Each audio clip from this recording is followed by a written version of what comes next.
Hello everyone, welcome to Avlokan IAS. So today we are continuing our decoding toppers answer writing copy session of ethics copy. Okay, and today we are going to see the copy of Medha Anand ma'am, rank 30, 2023. इसके पहले हमने श्रुति Sharma ma'am की copies देखी जिसमें हमने देखा कि कैसे मल्टी डायमेंशनल और एग्जाम्पल्स को उन्होंने अपने आंसर में इंटीग्रेट किया था. And today we are going forward with Medhanand ma'am copy.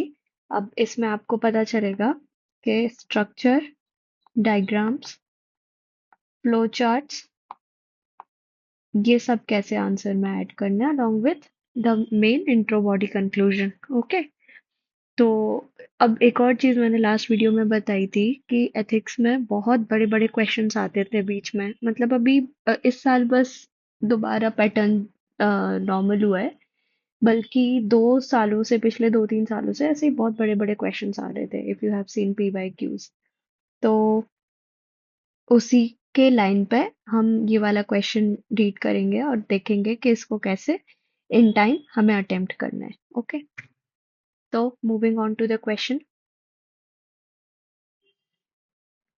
Quality of public service delivery is a major determinant of the quality of life of vulnerable sections in highly unequal society, divided along the lines of class, caste, religion, etc. Okay. In this background, do you think that public service delivery is efficient and sufficient enough to improve the lives of vulnerable groups in India? Critically examine. तो हमें इस जो ये इन्होंने sentence दिया है, इस sentence को पहले एक्सप्लेन करना पड़ेगा. काहे में? इंट्रोडक्शन में. ठीक है, इंट्रोडक्शन में हमने ये सेंटेंस कर दिया. अब इन दिस बैकग्राउंड, अब ये जो होगा ना, ये होगा हमारा main content. Do you think? तो जब डू यू थिंक आता है तो पॉजिटिव एंड नेगेटिव दोनों साइड लिखनी होती है. और क्रिटिकली एग्जामिन है तो मतलब we need to give data and examples also. Okay, so this would be our structure of the answer. I hope आपको समझ में आया होगा कि कैसे क्वेश्चन को ब्रेक करके इसको फॉरवर्ड आगे पढ़ना है हमें. ठीक है. Okay, moving on to the introduction now. Quality of public service delivery depends on two factors: whether governance benefits have reached the least person standing and if claims have been equitable. Okay, तो ये quality बताया. जैसे गांधी जी कहते थे कि law should be in सच अ वे, मतलब जब भी लॉज बनाओ, जो सबसे कमजोर व्यक्ति है, जो सबसे वल्नरेबल है, उसके भले का सोच के बनाओ, then it will be a good law. तो वैसा ही इन्होंने एक इंट्रोडक्शन लिखा है. Okay, moving on to the next part.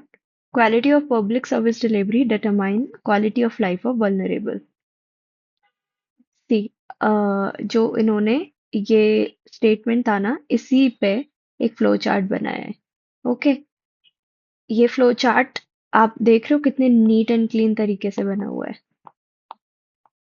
But try करना है कि थोड़ा छोटा बनाओ, ताकि जो मेन डिमांड है क्वेश्चन की वो आपकी इसी पेज से शुरू हो जाए.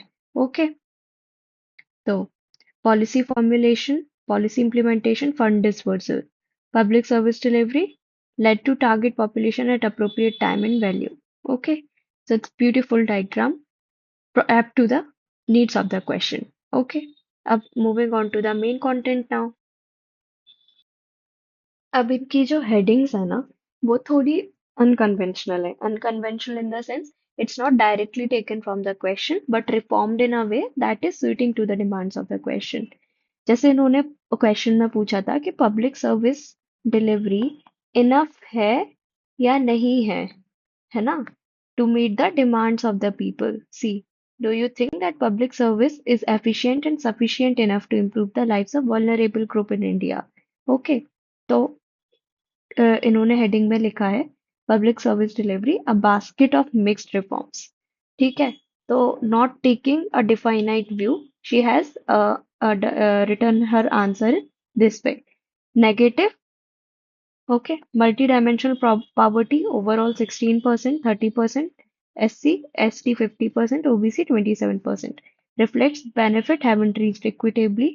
Health indicators, 57% anemic women, 37% stunted kids। अब इन्होंने जो फैक्ट्स है ना, उसका फैक्ट्स का बॉम्बार्डमेंट हो गया है इस आंसर में। इतना भी लाइक इम्पोर्टेंट नहीं है क्योंकि जीएस का क्वेश्चन नहीं है। इट्स अबाउट ऐसे सॉरी एथिक्स का क्वेश्चन है। तो इसीलिए इतना ज्यादा ना करके थोड़े हमें एथिकल टर्म्स भी लाने हैं। ठीक है। Not reaching to the people, equitable distribution नहीं है, या फिर demands are not fulfilling the mandate of the governance. ऐसा ये सब चीजें हमें डालनी रहेंगी। ठीक है आंसर में। what more needs to be done along with the public service delivery? Civil society should work together. Example, Akshay Patra providing midday meal. Okay. Teach them to fish, make them self-reliant, enhance their awareness for their rights. यहाँ पर हम example दे सकते हैं skill India. Okay.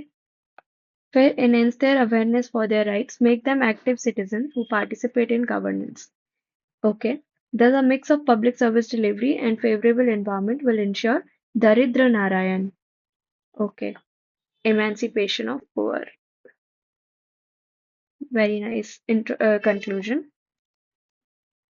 Okay. ऐसे keywords हमें भी अपने conclusion में डालने हैं to make it more innovative. अब यहाँ पर थोड़ा स्ट्रक्चर में इशू है। जो जैसा मैंने बताया था कि जो स्टेटमेंट होगा ना, वो हमेशा आपका इंट्रोडक्शन में खत्म हो जाएगा। इसके साथ अगर आपको फ्लो चार्ट बनाना भी है तो डोंट टेक मच स्पेस। इतना कुछ स्पेस लेकर आप अपना फ्लो चार्ट बना दो और यहाँ से जो आपका है ना, ये मेन कंटेंट स्टार्ट हो जाना चाहिए। ठीक है। This should be the structure. अब in this background, do you think that public service delivery is efficient and sufficient enough? तो पहले हमें लिखना है how is it efficient? Okay. Then इधर हमें लिखना है how it is not efficient। तो ये फैक्ट्स आ जाएंगे, बट इन फैक्ट्स के साथ एथिकल टर्म्स होना भी बहुत जरूरी है। ओके। फिर उसके बाद ये जो वे फॉरवर्ड है, ये तो होना ही चाहिए along with examples। ओके। तो ये मोटा मोटी हमारा पूरा आंसर का स्ट्रक्चर होना चाहिए। अब क्या होता है ना, कई बार बड़े क्वेश्चंस, वही मैं जो कह रही थी आपको, इंटरप्रिटेशन में भी इशू होता है और हमारे पास इतना टाइम नहीं होता कि हम उसको प्रॉपरली समझ सके, है ना। तो इसीलिए ऐसी प्रॉब्लम होती है स्ट्रक्चरिंग में, but with proper practice you can also excel in this part. हमें यहाँ से मेन ये चीज सीखनी है कि अगर हम स्ट्रक्चर बनाएंगे तो what should be our approach. ठीक है, किस पार्ट को कितना एम्फेसिस देना है। जो ये मेन क्वेश्चन होता है ना, always try to start it from the first page only. क्योंकि अगर ये फर्स्ट पेज पे आ जाएगा ना, तो जो एग्जामिनर है उसको पता चलेगा कि हाँ आपने क्वेश्चन की डिमांड को पूरा किया है। ठीक है। और जो भी इंट्रोडक्शन लिखो, try to give example in introduction. कोई भी लॉ बता दो, कोई भी स्कीम बता दो इन दिस क्वेश्चन स्पेसिफिकली, है ना। तो वो एक जो चीज रहेगी एकदम ऑब्जेक्टिव रहेगी। शुरू से ही आप डिमांड पे ओरिएंटेड हो जाओगे। ठीक है। अब क्रिटिकली एग्जामिन है तो डेटा और एग्जाम्पल्स तो डालना बहुत ही इंपॉर्टेंट है। ओके। क्योंकि उसके बिना आपकी आर्ग्यूमेंट अधूरी हो जाएगी। और बाकी वही एथिकल की टर्म्स वगैरह, है ना, जो आपके स्टैटिक नोट्स में आपको मिलेंगे। अब इसके अलावा जो फ्लो चार्ट्स और डायग्राम्स है ना, इतने बड़े बड़े ना बना के make them like normal length, और जो मैंने बताया इतने बॉक्स में खत्म कर दो। ठीक है। वही सबसे बेस्ट अप्रोच रहेगा। बाकी ठीक है, the answer is good, the pointers are good, but इतना डेटा डालना ओवरऑल डाल के खत्म कर सकते थे। ओके। 57% एनीमिक वुमेन ऐसे करके खत्म कर सकते थे। तो ठीक है, we will see in the more answers कि कैसे हम इसको और बेटर बना सकते हैं। मीनवाइल प्लीज प्रैक्टिस, बिकॉज अभी ये टाइम है दिसंबर जनवरी का, जब you can literally do like improvement in your mains answer writing. इसके बाद प्रीलिम्स में लग जाओगे और प्रीलिम्स के बाद बिल्कुल टाइम नहीं होता। ओके। वो दिखता है कि 80 दिन है मेंस के लिए, बट सच में they gets over in a snap of time. Okay. So please practice as much as you can, utilize this time better, and stay connected to our channel. Please do like, subscribe, and share our videos if you think they can help anyone.